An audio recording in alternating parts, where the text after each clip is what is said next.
strimsas and took the celestial food. On his return, he went to the Utan Loyu and gathered the rice growing there spontaneously. Finally he came to the Yenfia forest and there he gathered the fruit of the rose apple. He gave all of these to Prince Ajatasattu as a gift. He transformed himself several times, changing into a marvelous elephant or a marvelous horse and disturbing the prince's mind. One day he changed into a child and came to sit on the prince's lap. The prince took him in his arms, kissed him and gave him some spit. Each time Devadatta stated his name so that the prince recognized him. Devadatta moved Ajatasattu's mind by means of these transformations. The prince lost his head. He built a large monastery in the Gayuan. Nothing was missing in it, not the fourfold puja, not the most varied furnishings.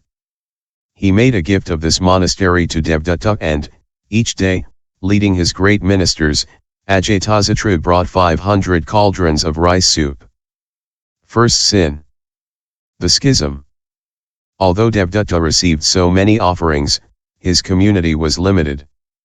He said to himself, I have 30 marks of the great man, a few less than the Buddha who has 32. But my disciples are not numerous. If I had a large community around me, in what way would I be different from the Buddha? Having had this thought, he provoked a schism in the assembly and won 500 disciples to his cause.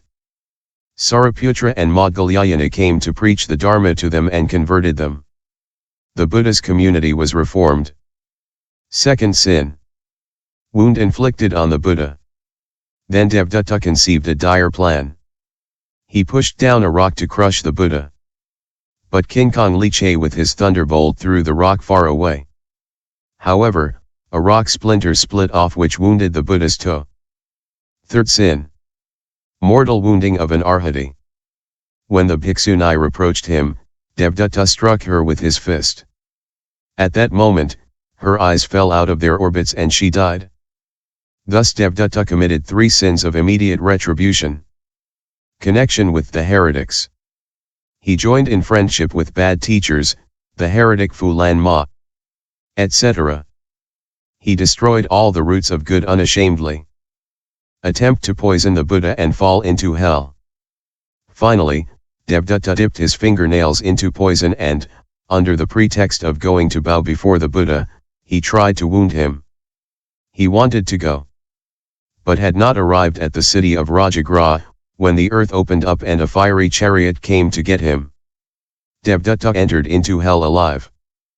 Although Devadatta did possess on his body 30 marks of the great man, he was unable to tame his mind. Carried away by the lure of honors and gain, he committed the great sins and, alive, entered into hell. This is why the Sutras says that profit and honors are a deep wound that breaks the skin and penetrates as far as the marrow. One must keep from liking toadies. In the Bodhisattva, patience consists of not clinging to those who cover one with veneration and respect. Furthermore, there are 3 kinds of honors.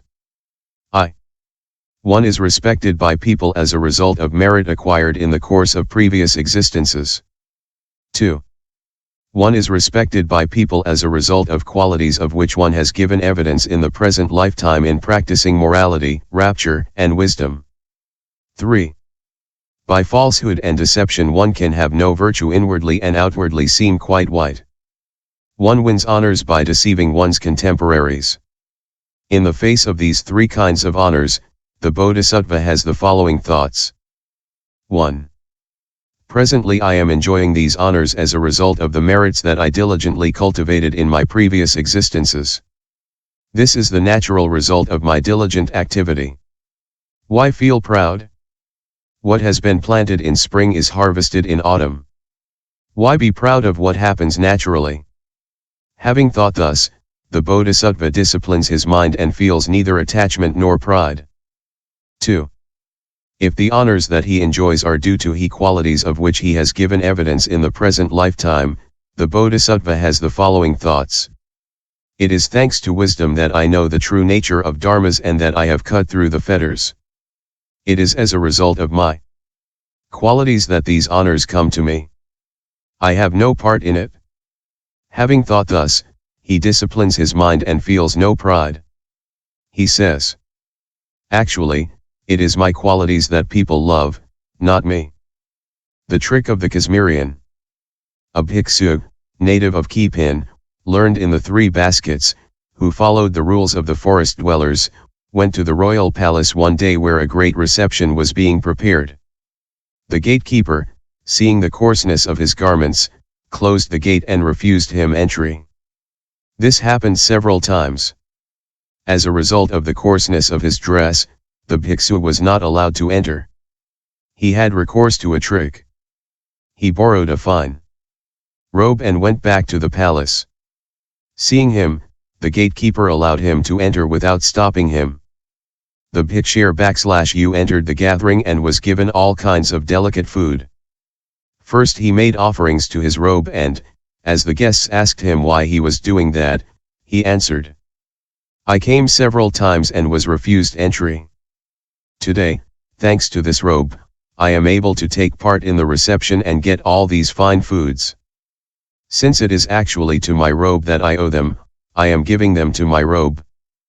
The ascetic who obtains honors while practicing virtue, morality, and wisdom likewise says to himself that he owes these honors to his qualities and not to himself. This consideration is a mental discipline called patience. 3. To obtain honors by falsehood or deception is to inflict unbearable torture on oneself. One should say, "By obtaining honors by means of deception I am no different from brigands and thieves who get their food by means of petty theft." This is falling into the sin of deception. Not feeling any affection for the people who cover one with all kinds of honors, not exalting oneself, constitutes patience toward beings. 2.